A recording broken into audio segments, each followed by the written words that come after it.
Hello, my name's Terence Sexton, and I work as a business psychologist, and I'm the author of a new book, Consciousness Beyond Consumerism, a psychological path to sustainability, which is being launched today, the 2nd of August, 2021. So to mark the occasion, I thought I'd give a little talk on the first part of the book, part 1, which is how our consciousness has been industrialized. So I've got a few slides here to go through. I'll just share the screen. It's going to take about 10 minutes or so.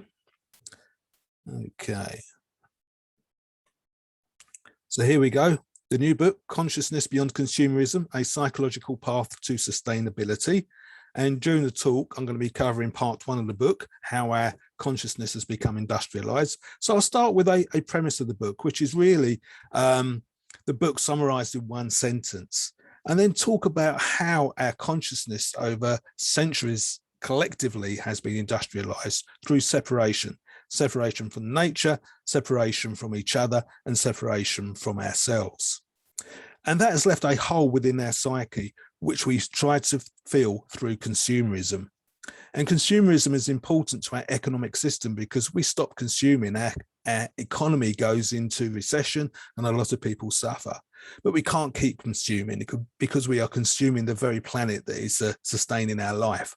So we need a new economic system. And to do that, we need a new level of consciousness. Okay, so that's what we're going to cover in this talk. So first of all, the premise for the book: we still have the consciousness required to create an industrial revolution rather than to deal with its aftermath. Now, we know the Industrial Revolution has increased our standard of living, but we've taken it too far now, and it's putting the planet in danger and therefore putting us in danger as well. We need to solve the problems that has been caused by the Industrial Revolution. Okay, so first of all, then, how has our consciousness been industrialized? Well, it's all started really with our separation from nature. Years ago, we used to be really connected to nature, decades ago, centuries ago. But gradually over time, we've psychologically become separated from nature. So in the book, I ask a question: do you believe nature to be psychologically alive? And what I mean by that is nature conscious. Now, we know that we are conscious. What about animals? Are animals conscious? What about trees and plants? What about rocks? Now, I know it's going to sound crazy that I'm asking, is a rock conscious? But there is a philosophical theory that is enjoying a resurgence recently in terms of trying to understand the weird world of quantum physics. And that theory is called panpsychism, that says that everything in the universe has a degree of consciousness, has an element of consciousness. So where do you draw the line? You're conscious, but what about animals, trees, plants, rocks? Where do you draw the line of consciousness? And that's an important question to ask, because if we believe that most of nature is psychologically dead, then we can allow society to exploit it for economic gain, and we don't feel nature's pain. But also, as well, as we become increasingly separated from nature, we have what's being called a nature deficit disorder. So we all know that when we go into nature, quite often we feel re-energized, reinvigorated. So being separated from nature has a negative impact on our psychology. And then separation from each other. In our society, the most dominant political and economic system is neoliberalism. And at the heart of neoliberalism is competitive individualism. Now, we all like to be competitive. We enjoy competition, quizzes and games. We enjoy the Olympics. We enjoy football. We enjoy sport. And competing allows us to perform at our best. It allows us to innovate and to progress. But we are overdoing competition. And also the IMF, which has been spreading neoliberalism around the world, the IMF has recognized that we're overdoing competition, because what it creates when we overdo it is high levels of inequality. And inequality causes a number of problems. The countries with the highest level of inequality have the highest level of social problems. But also as well, the countries where there is a high acceptance of inequality, they do the least for the environment. And it's based on the idea that if we work hard and succeed, we can get to the top of society. And when we're at the top, we can enjoy all the trappings of success. We can consume more than we need. And so we accept people who are at the top of society consuming more than they need, because we think one day we will get there as well. So high levels of inequality cause social problems and negatively impact upon the environment. Okay. And separation from ourselves. This sounds weird as well. How can we actually be separated from ourselves? Well, within our psychology, we have multiple selves, if you like, two of which are our ego and our higher self, or our soul. Now, with the ego, that is really our self-identity, our self-image, and we reinforce that to give us our self-esteem. And then the higher self, or if you like, the soul, is really what gives us our meaning and purpose in our lives. People often talk about it's where intuition comes from, our creativity. Now, when science separated from religion at the start of new science around 17th, 18th century, religion became the bastion of the soul, the higher self. And then new science started to look at our psychology, if you like, in terms of a machine. And we talk about the brain being a big computer. But as we become increasingly separated from our soul or our higher self, what's left is just our ego. And our ego becomes isolated and vulnerable. Okay. So this is a summary of the three separations: separation from nature, from each other, and from ourselves. So when we separate from nature, nature loses its soul, if you like, its higher self, becomes psychologically dead, and therefore we don't feel nature's pain, which allows society to exploit it for economic growth. And with society, if we become separated from each other, if you like, we lose our community, which is the soul of our society, and we become very competitive. And when we have separation from ourselves, we lose connection with our higher self or our soul. We start to lose that connection, and what's left is the ego, which becomes isolated and fragile and vulnerable.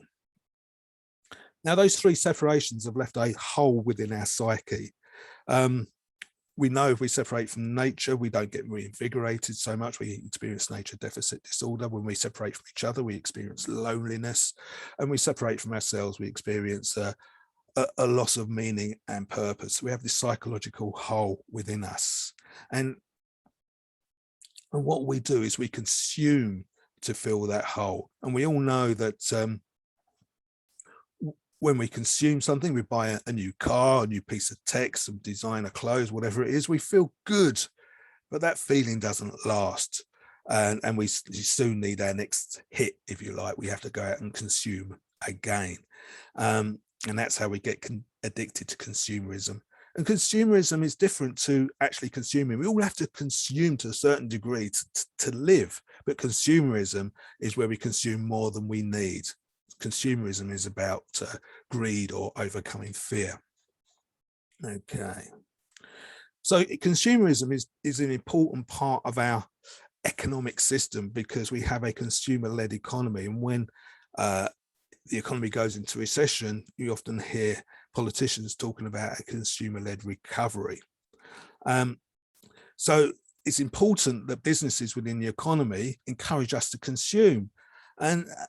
And many clever people in PR and marketing, in sales, in advertising, they know that our consciousness has become industrialized. They know that we've got a weak, isolated, and fragile ego.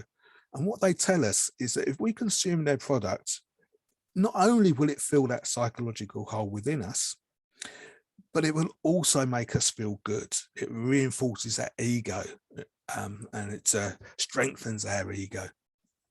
And they also tell us as well that if we buy their products, other people will admire us. So that tunes into our individual competitiveness, if you like. But we know that it doesn't last forever. We have to keep consuming. And we know that consuming is detrimental to our environment. The United Nations said that with the current level of consumerism, we need 1.7 planets to be sustainable. And with economic growth, they forecast that by 2050, we will need 3 planets to be sustainable. So we know we cannot keep consuming. So we need a new economic system, and there's lots of good people out there doing lots of good work coming up with these new economic systems, but none of them are taking hold. And that's because our consciousness won't let us. It goes back to Einstein, really, that says, he said that no problem can be solved by the level of consciousness that created it. Our consciousness created the Industrial Revolution, and we've got stuck there. If we're going to develop and implement a new economic system, then we need a new level of consciousness. And there's already lots of good ideas out there, and probably many more than I've listed here. So we've got the solutions, but we now need to develop our consciousness. And that's really part 2 of the book, which talks about consciousness and how it can be developed. Throughout our lives, we do develop our consciousness. It is a journey of psychological growth. But most people in our society are within the conventional levels, 1 to 4, have we got here. And 4 very much is the peak of what we used to believe is adult psychological maturity. And it really reinforces our current economic system.